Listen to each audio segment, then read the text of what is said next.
Hi, Caspar here on the 22nd of February 2023, and look, I pray that God sends me a lot of wines like this in my lifetime, because this is something really rather lovely. This is Champagne 2002 Paul Roger. We offered quite a number of years ago, and I bought a case for myself.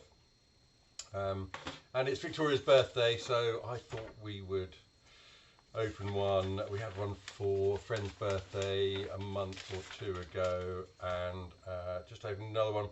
I refrigerated it, I then took it out, I opened it, and it sat for, gosh, at least 3/4 of an hour with the cork out, giving it time to breathe. I think old champagnes have had some bottle age, much better for some breathing, much better for not being too cold.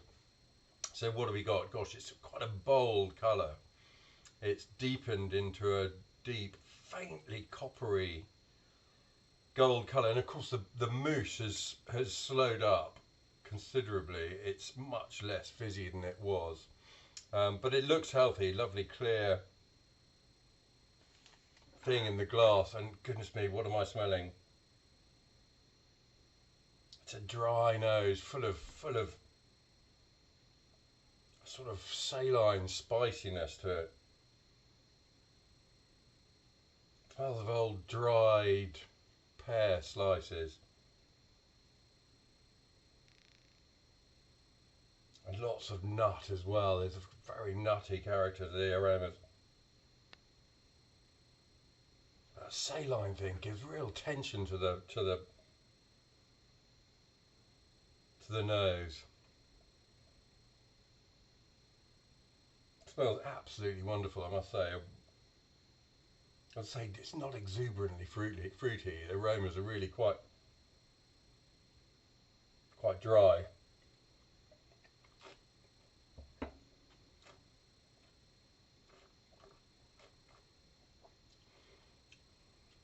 There's a lot of mellowness there. For about 3/4 of the palate, it's mellow, really resolved and relaxed.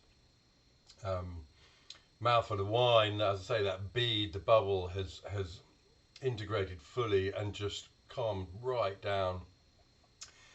So just gives a sort of slightly cashmere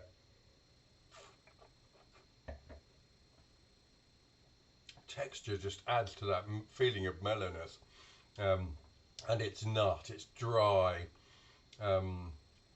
faintly creamy texture to it, and sort of slightly toasted nuts to it, and that saline thing pushes on in the acidity of the wine, which emerges at the back. It becomes much more structured for that last quarter, where it dries even further, the creaminess dissipates, it becomes a wine of the earth and salt, and a dry nuttiness.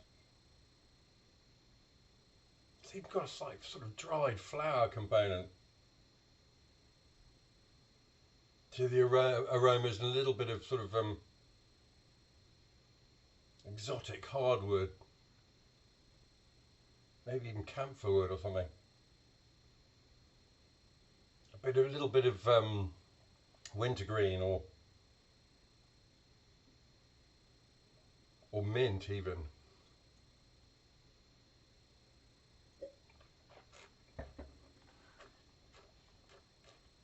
That texture is all silky cashmere, very come hither, and as I say, then it sort of drags itself into much more focus and structural, becomes much more structural towards the very back. It's a very long thing, that nuttiness just stays with you.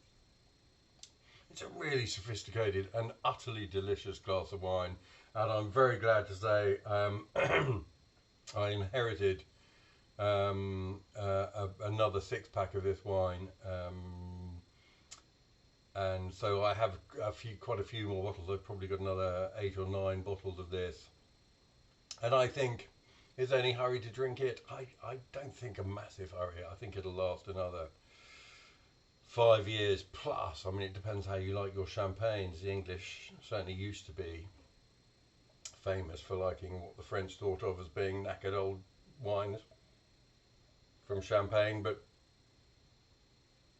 I mean, it's fascinating. You know, it's one of those wines you go back to and you smell lots of whole different set of aromas as it breathes and it opens it up.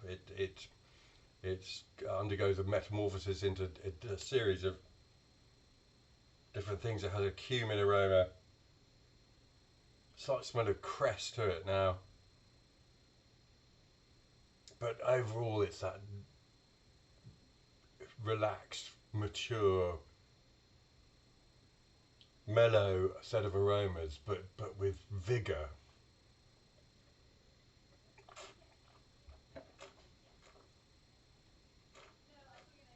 I could happily drink that all tonight and most of tomorrow. I must say it's completely and utterly delicious. If you don't have any champagne in your cellar, you really should get some. Even non-vintage champagne, you know, good quality. Louis Roederer Brut Premier would ages fantastically well in the cellar. Bollinger does.